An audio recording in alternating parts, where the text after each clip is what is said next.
pensar nessas pessoas. E também a gente vai ver que essas ideias, elas não estão sozinhas. A gente tem um contexto político do país, que era o processo da retomada da democracia depois do golpe militar. E com isso, vai se fortalecer essas políticas em prol da saúde mental. E aí a gente chega nesse contexto, já fazendo um resumo, né, agora, nesse contexto de essas pessoas estão sendo desinstitucionalizadas, tem todo esse sistema que funciona, que foi uma ideia louvável.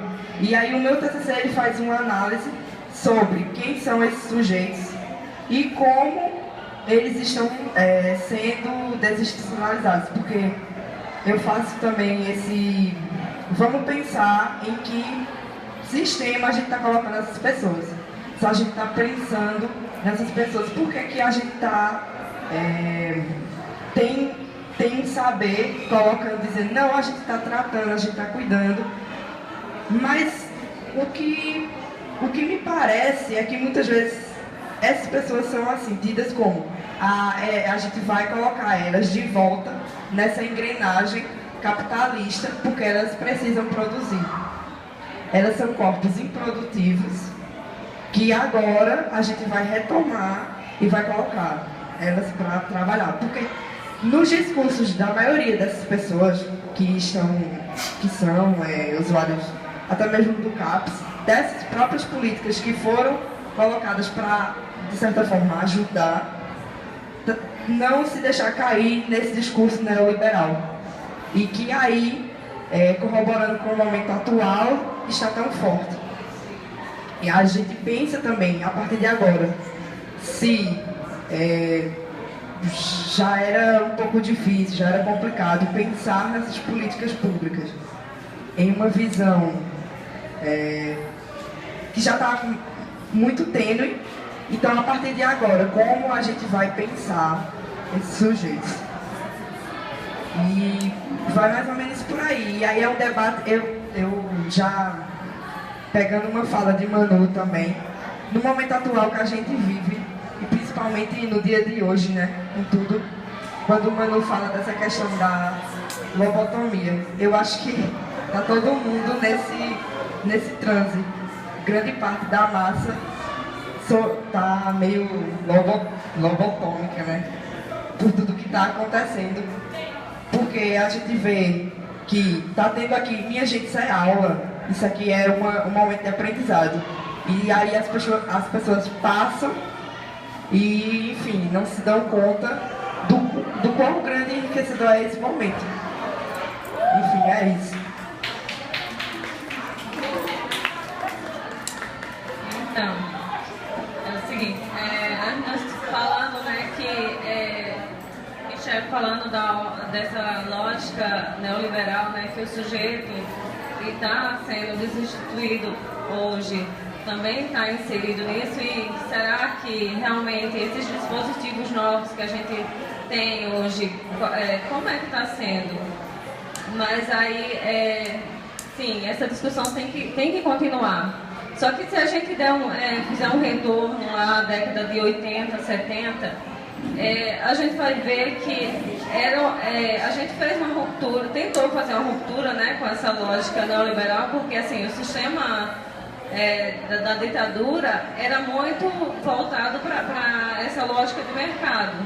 Então, no momento em que tem uma queda de mercado, é que a população começa a se dar conta de que, assim, sim, sofríamos com a questão da ditadura, com o regime militar, mas assim, as pessoas ficavam caladinhas. Elas aguentaram um certo tempo, né? Foram 20 anos de ditadura. E aí parece que a população só acordou quando houve uma ruptura de fato no contexto da economia, que foi quando realmente houve vários movimentos na população que reivindicavam, que traziam à tona suas reivindicações. E aí a gente, nessa época, meio que foi uma ruptura ruptura, e a gente tem esse sistema hoje de CAPS, de NASF, tudo vinculado ao SUS, que o SUS, inclusive, é um ganho desses movimentos dos anos 80, né?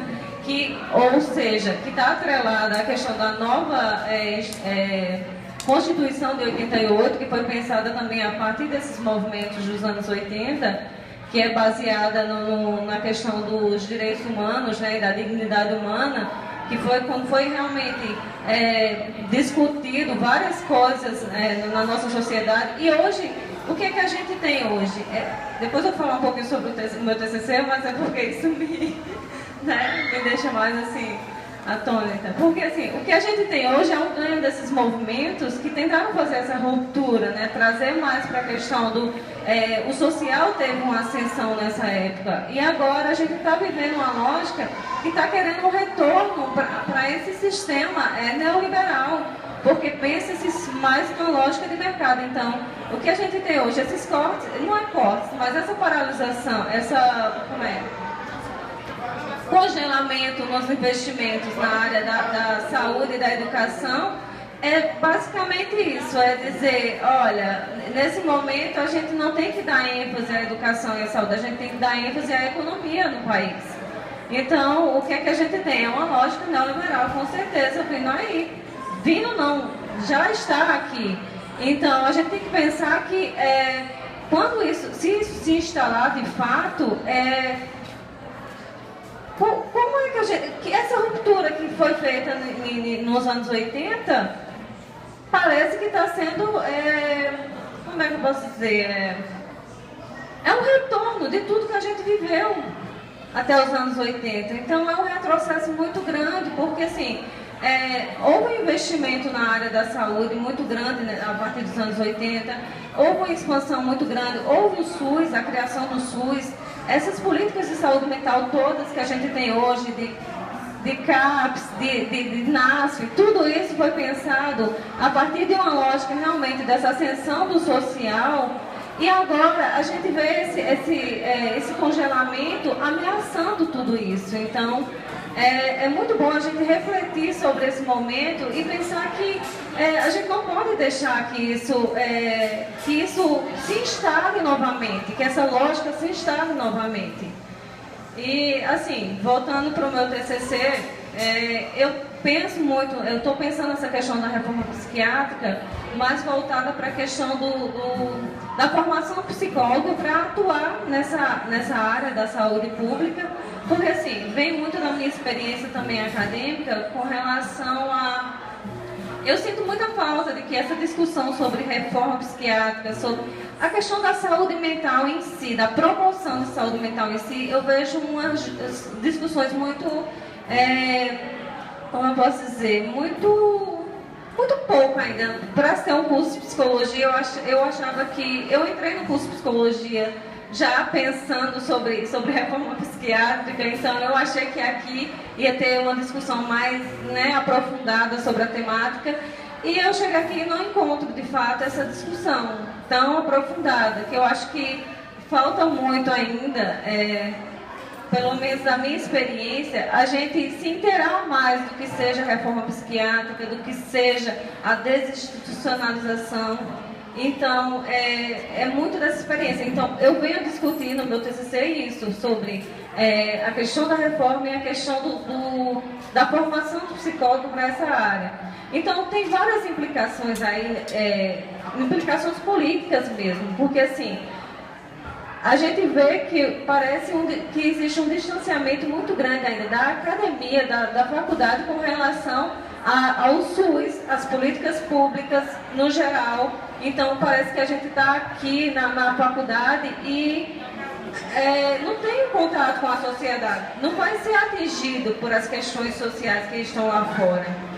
E esse momento aqui diz muito sobre isso, porque a gente vê pouquíssimas pessoas aqui nessas discussões que é um movimento político muito pertinente ao momento, e a gente não vê aqui as pessoas de psicologia e todos os outros cursos. Então, eu acho que é um momento propício para a gente discutir, trazer essas indagações nossas, para se pensar Sim, daqui para frente, como é que vai ser? A gente vai engolindo essa lógica que está sendo posta para a gente novamente?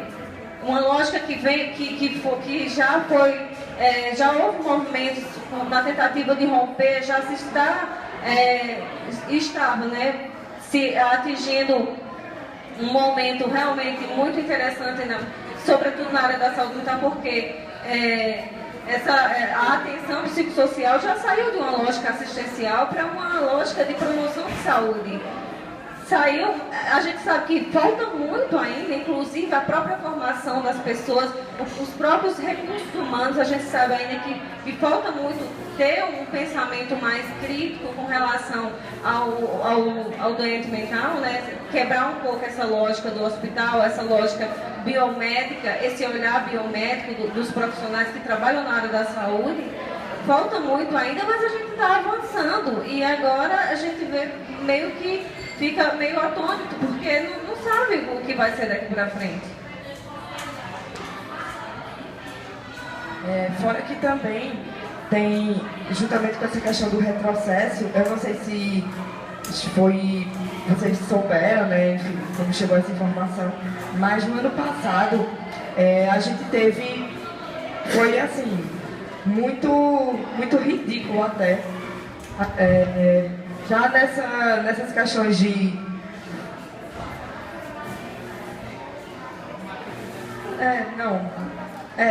do ano passado para esse ano foi foi divulgado que um médico chamado Marcos Valência, né, estava sendo cotado para ser ministro da Saúde. E o cara, totalmente retrógrado, defendendo o cárcere para as pessoas com transtornos mentais, enfim, todas as coisas possíveis que vocês veem em filmes, veem em documentários, o cara defendia. Ou seja, é muito tênue a linha. Até porque também a loucura já é estigmatizada por si. Por exemplo, em vários momentos da humanidade, quando as coisas ficaram tensas pro lado do social, a gente viu pessoas sendo encarceradas, ditas loucas, por defender direitos, por lutar. Ou seja, é muito tênue, porque amanhã a gente pode acordar e tá todo mundo, e tá ali um bando de especialistas dizendo, não, isso é um bando de louco que tá aí ocupando. Vamos voltar com essa lógica e vamos botar todo mundo de novo aí, preso, no hospital psiquiátrico. Porque foi isso que aconteceu muito na década de 60. A gente tem o maior manicômio, um dos maiores manicômios, que foi na cidade de Barbacena, em Minas Gerais, que muita gente era colocada lá como preso político mesmo. Eram mulheres que defendiam direitos, eram pessoas que lutavam contra a ditadura, que foram colocadas lá e que simplesmente foram deixadas, morreram, ninguém sabe, enfim.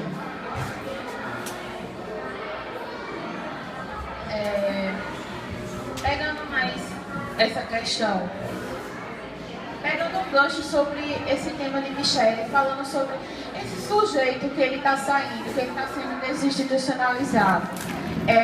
Será realmente que ele não é mais um para colocar na engrenagem do mercado, para colocar ele mais na lógica capitalista? E é interessante isso, porque falando da minha experiência com a minha pesquisa, o que é que eu vi?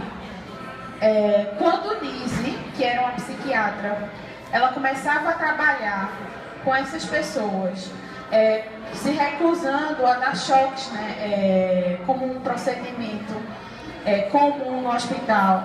Quando ela se recusava a fazer lobotomia, era um ato de resistência.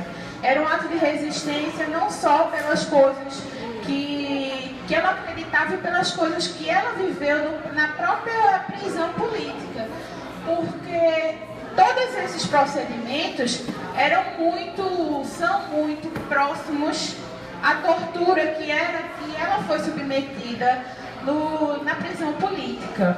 Então, como é que eu vou submeter um outro sujeito a esse tipo de sofrimento.